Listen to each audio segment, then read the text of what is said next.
जब फ्रांस में क्रांति हुई तो उसकी गूंज सिर्फ एक देश तक सीमित नहीं रही, बल्कि वो एक बीज बन चुकी थी, राष्ट्रवाद का बीज, जो जल्द ही पूरे यूरोप की जमीन को हिला देगा। न्यू टॉपिक बिखरा हुआ यूरोप, एक पजल। 1800 के दशक की शुरुआत में यूरोप एक राष्ट्र नहीं था, बल्कि एक बड़ा सा जटिल नक्शा था, जहां एक भाषा बोलने वाले अलग अलग रियासतों में बटे थे।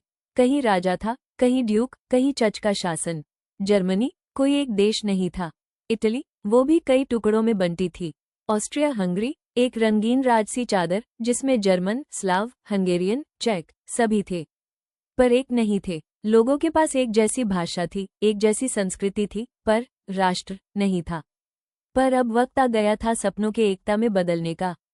Next topic, Congress of Vienna, पुराने राजाओं की वापसी। 1815 नेपोलियन हार चुका था, अब सत्ता फिर से राजा महाराजाओं के हाथ में जाने लगी। ऑस्ट्रिया के चांसलर मेटरनिच ने बुलाई एक बड़ी बैठक, कांग्रेस ऑफ वियना। मकसद था पुरानी दुनिया को वापस लाना। उन्होंने राजा वापस बैठा दिए, सीमाएं फिर से तय की, पर एक चीज नहीं बदल सकी। लोगों के दिल में जो राष्ट्र की भावना जाग चुकी थी, उसे अब दबाया नहीं जा सकता था, और यही बना सत्ता के खिलाफ एक गुप्त युद्ध का आरंभ। नेक्स्ट टॉपिक, गुप्त क्रांतिकारी कार्बोनारी और मैत्सिनी की कहानी। यूरोप के कोने कोने में गुप्त क्रांतिकारी समूह बन रहे थे। इटली में एक नौजवान नेता खड़ा हुआ, जसेपी मैत्सिनी।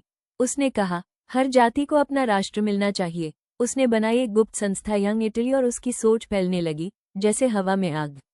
मैत्सिनी चाहता था कि यूरोप छोटे छोटे राजाओं से मुक्त होकर राष्ट्रों के नक्शे में बदले, जहां लोग, भाषा, संस्कृति एक पहचान बनाएं।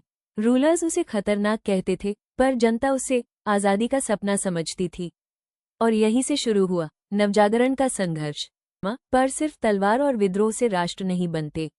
राष्ट्र बनते हैं संस्कृति से, भाषा से, कविता से।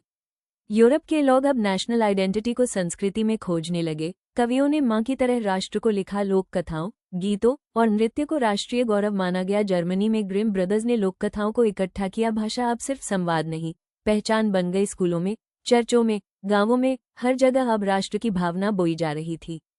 एक नया युग पैदा हो रहा था, भावनाओं का राष्ट्रवाद। अब क्रांति सिर्फ हाथ में बंदूक नहीं, बल्कि दिल और दिमाग में भाषा, संस्कृति और एकता बन चुकी थी। पर इस लड़ाई में एक सबसे बड़ा सवाल बाकी था, क्या ये विचार सिर्फ किताबों में रहेंगे या वाकई जर्मनी, इटली जैसे राष्ट्र बन पाएंगे? अगले पार्ट में देखिए कैसे हुए 1830 और 1848 के बड़े विद्रोह, और कैसे धीरे धीरे एक राष्ट्र जन्म लेता है।